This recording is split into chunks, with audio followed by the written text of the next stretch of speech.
பத்திரிகையாளர்கள் அனைவருக்கும், தொலைக்காட்சி நிருபர்களுக்கும் கொங்குநாடு முன்னேற்றக் கழகத்தினுடைய காலை வணக்கத்தை தெரிவித்துக் கொள்கின்றேன். என்னோடு சென்னை மாவட்டத்தினுடைய தலைவர், செயலாளர், பொருளாளர் மற்றும் மாவட்ட அமைப்பாளர்கள் செல்வராஜ், இசை பாலு, ரமேஷ், அமரபதி, இசை அழகன் ஆகியோர் என்னோடு இருக்கின்றார்கள். கொங்குநாடு முன்னேற்றக் கழகத்தினுடைய பொதுக்குழு கூட்டம் வருகிற 12ஆம் தேதி திருப்பூரிலே வித்யா கார்த்தி திருமண மண்டபத்திலே நடக்க இருக்கின்றது. எங்களுடைய சட்டதிட்டங்களின்படி, கட்சியினுடைய சட்டதிட்டங்களின்படி 15வது விதி எண் 15 அதனுடைய உபவிதி 5 கட்சியினுடைய பொதுக்குழுவை கூட்டுகின்ற அதிகாரம் கட்சியின் பொதுச் செயலாளருக்கு மட்டும்தான் இருக்கின்றது. அந்த 5வது விதியின்படி கழக பொதுக்குழு கூட்டத்தை கூட்டும் அதிகாரம் பொதுச் செயலாளருக்கே உண்டு. தேவைக்கும் நிலைமைக்கும் ஏற்பவோ அல்லது ஆண்டுக்கு ஒரு முறையோ பொதுக்குழு கூட்டத்தை பொதுச் செயலாளர் கூட்டுவார். பிரிவு 7 கழக பொதுக்குழு உறுப்பினர்கள் 1/3 பகுதி எண்ணிக்கையினர் கையெழுத்திட்டு கேட்டுக்கொண்டால் பொதுக்குழுவின் தனி கூட்டத்தை அறிவிப்பு கிடைத்த 1 மாதத்திற்குள் பொதுச் செயலாளர் கூட்ட வேண்டும். இந்த விதியின்படி வருகின்ற 12ஆம் தேதி திருப்பூரிலே பொதுக்குழு கூட்டம் கூட்டப்பட்டிருக்கின்றது. அந்த பொதுக்குழு கூட்டத்திலே வரவு செலவு கணக்குகள் சமர்ப்பிக்கப்படும். கடந்த 1 மாத காலமாக பத்திரிகையிலே கொங்குநாடு முன்னேற்றக் கழகத்தை பற்றி வருகின்ற செய்திகளுக்கெல்லாம் விளக்கம் கொடுக்கப்பட்டு அதற்கான நடவடிக்கைகள் மேற்கொள்ளப்படும். மேலும் பல முக்கிய தீர்மானங்கள் அந்த கூட்டத்திலே நாங்கள் நிறைவேற்ற இருக்கின்றோம். இன்றைக்கு மத்திய வர்த்தகத்துறையினுடைய அமைச்சர் திரு ஆனந்த் சர்மா அவர்கள் இந்தியாவில் இருக்கின்ற ஜவுளி தொழில் அதிபர்களை எல்லாம், குறிப்பாக பின்னலாடை தொழிலிலே ஈடுபட்டிருப்பவர்களை இலங்கைக்கு அழைத்து செல்வதாக இருப்பதாகவும், இலங்கை அரசினுடைய சலுகைகளை பெற்று அங்கே இவர்களுக்கெல்லாம் தொழில் துவங்க இந்திய அரசு உதவும் என்றும் பத்திரிகைகளிலே செய்திகள் வெளியாகி இருக்கின்றது. இன்றைக்கு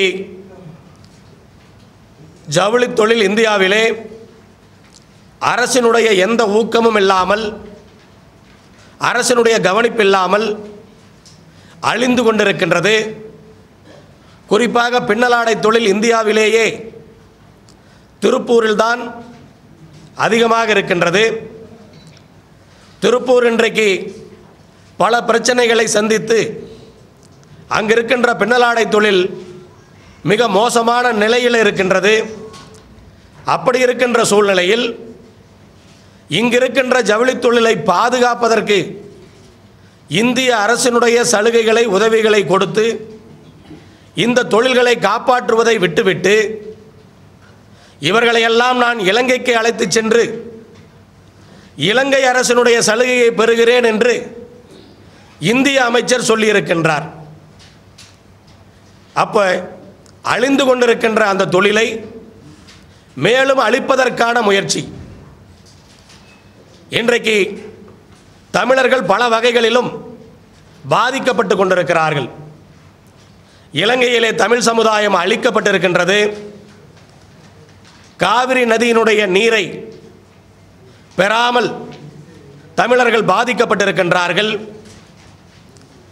கேரளா பல இடங்களிலே அணைகளை கட்டி தமிழகத்துக்கு வருகின்ற தண்ணீரை தடுத்து நிறுத்தி தமிழர்களை அழிக்கின்ற முயற்சியிலே அவர்கள் இறங்கி இருக்கின்றார்கள். கச்சத்தீவை மீட்க முடியாமல் நம்முடைய மீனவர்கள் எல்லாம் பாதிக்கப்பட்டிருக்கிறார்கள். அப்படி இருக்கின்ற சூழ்நிலையிலே இன்றைக்கு விவசாயம் மட்டுமல்ல, ஜவுளி தொழிலை நம்பி இருக்கின்ற அந்த தொழிலாளர்களும் ஒரு வாழ முடியாத சூழ்நிலை இந்திய நாட்டிலே நிலவிக் கொண்டிருக்கின்றது. அப்படி இருக்கும்போது இந்த ஜவுளி தொழிலை நம்பி இந்தியாவிலே அதிகமாக இருப்பது தமிழர்கள். அப்படி இருக்கின்ற தமிழர்களை பாதுகாப்பதை விட்டுவிட்டு இலங்கை தமிழர்கள் அழிந்ததோடு மட்டுமல்லாமல் தமிழகத்தில் இருக்கின்ற தமிழர்கள் கூட வாழக்கூடாது, அவர்களும் எந்த தொழிலும் செய்துவிட முடியாது என்ற பாணியிலே இவர்கள் ஜவுளி தொழிலை சிங்களவர்களுக்கு தாரை வார்க்க நினைப்பது எந்த விதத்திலே நியாயம்? அதை கொங்குநாடு முன்னேற்ற கழகம் வன்மையாக கண்டிக்கிறது. இன்றைக்கு இருக்கின்ற நிதி அமைச்சர் தமிழகத்தை சார்ந்தவர். அவருக்கு இந்த ஜவுளி தொழிலை பற்றியும் தமிழர்களுடைய நிலைமையை பற்றியும் முழுமையாக தெரியும். அப்படி இருக்கின்ற அவர் இதை வர்த்தக அமைச்சரிடத்தில் எடுத்துச் சொல்லி இந்த முயற்சியை இந்தியாவில் இருக்கின்ற ஜவுளி தொழிலை இலங்கைக்கு எடுத்துச் சென்று சிங்களவர்களை வாழ வைக்க நினைக்கின்ற முயற்சியை தடுத்து நிறுத்த வேண்டும். மாண்புமிகு நிதியமைச்சர் திரு ப சிதம்பரம் அவர்கள் இதிலே நடவடிக்கை எடுத்து தமிழர்களை பாதுகாப்பார் என்ற நம்பிக்கையை தமிழக மக்கள் கொண்டிருக்கிறார்கள்.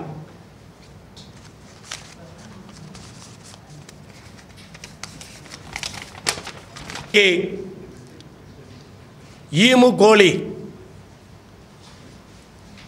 தொழில் ஒரு தவறான பாதையிலே சென்று கொண்டிருக்கிறது. கடந்த ஓராண்டுக்கு முன்பே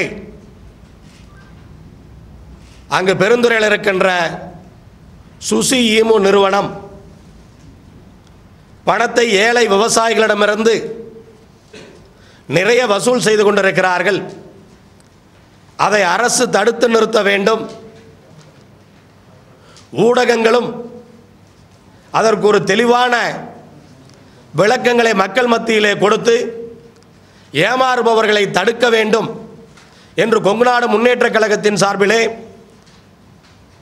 பத்திரிகை செய்தியாகவும் கோரிக்கையாகவும் நாங்கள் வைத்திருந்தோம்.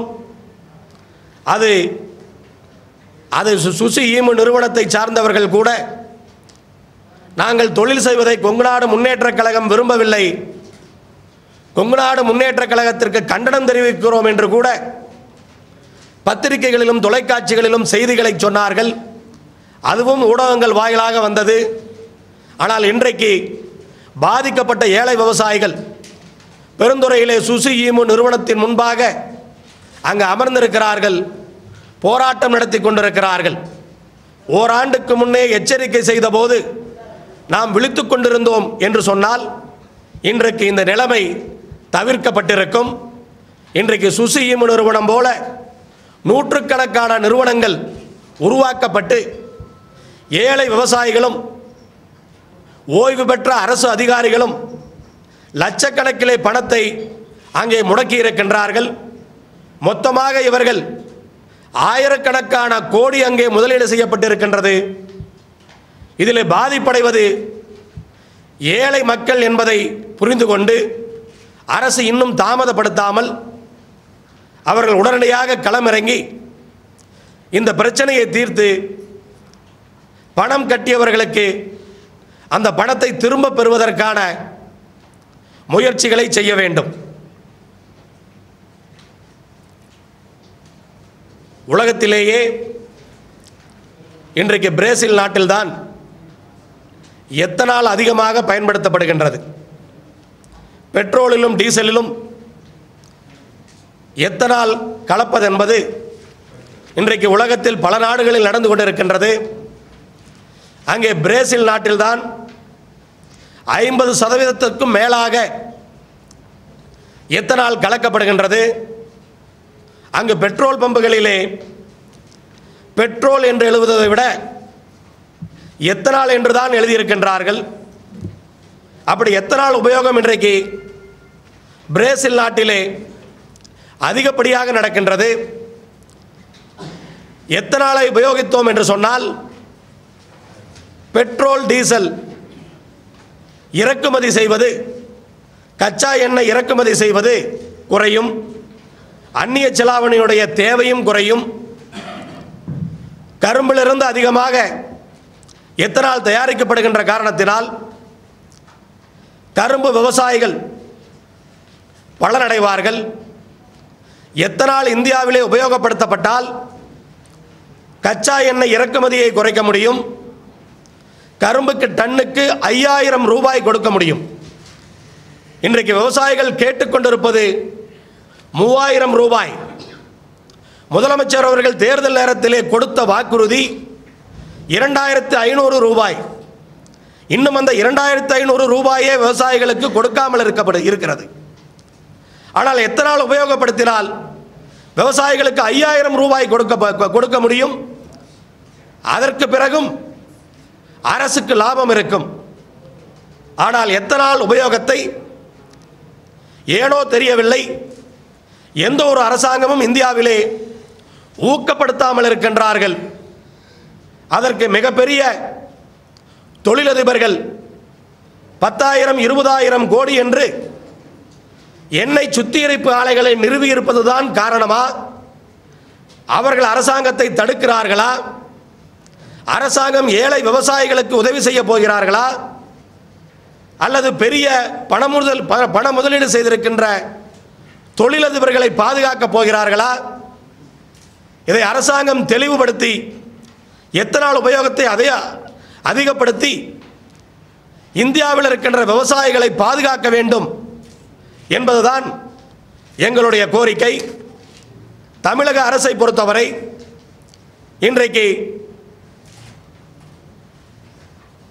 இருக்கின்ற வேலைகளுக்கு எந்தவிதமான வளர்ச்சி திட்டங்களுக்கும் ஒப்பந்தக்காரர்கள் அந்த வளர்ச்சி திட்டங்களை எடுப்பதற்கு தயக்கம் காட்டி வருகிறார்கள். இதுதான் இருக்கின்ற உண்மையான நிலைமை.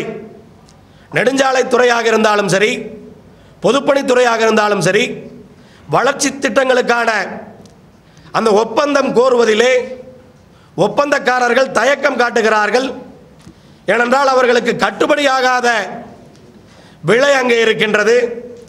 அதை அரசாங்கம் புரிந்து கொண்டு அதை என்ன செய்ய வேண்டுமோ, எப்படி ஒப்பந்தக்காரர்களை திருப்திப்படுத்தி அவர்களை பங்கு கொள்ள செய்து தமிழகத்தினுடைய வளர்ச்சி திட்டங்களை பாதிப்பில்லாமல் தாமதமில்லாமல் நிறைவேற்றுவதற்கு தமிழக அரசு முன்வர வேண்டும். குழப்பம் இருப்பது போல ஒரு மாயையை உண்டாக்கி இருக்கிறது. நான் அந்த பத்திரிகை செய்திகளுக்கெல்லாம் பல பத்திரிகையிலிருந்து என்னை தொடர் பொதுக்குழு அழைக்கப்படும். அந்த பொதுக்குழுவை விவாதம் செய்து கொடுத்து பொதுக்குழு கூட்டப்பட வேண்டும். அதற்கான அவகாசம் கொடுக்கப்பட்டு சிறப்பாக இருக்கின்ற இந்த செய்திகளை எல்லாம் விவாதித்து நேற்று 5ஆம் தேதி நடந்த கோயம்புத்தூர், அதாவது நான் ஆரம்பத்திலே சொன்னது போல பிரிவு எண் விதி கட்சியிலே தலைவர் உட்பட பொதுக்குழுவை கூட்ட வேண்டும் என்று நினைத்தால் மறுக்கும் பட்சத்தில் பொதுக்குழு உறுப்பினர்கள் 1/3 பங்கினரே பொதுக்குழுவை கூட்ட முடிவெடுத்து 12ஆம் தேதி ஒரு பொதுக்குழு என்ற பெயரிலே கூட்டத்தை கூட்ட வேண்டிய அவசியம் இல்லை. பொதுக்குழு கூட்டம் அது 12ஆம்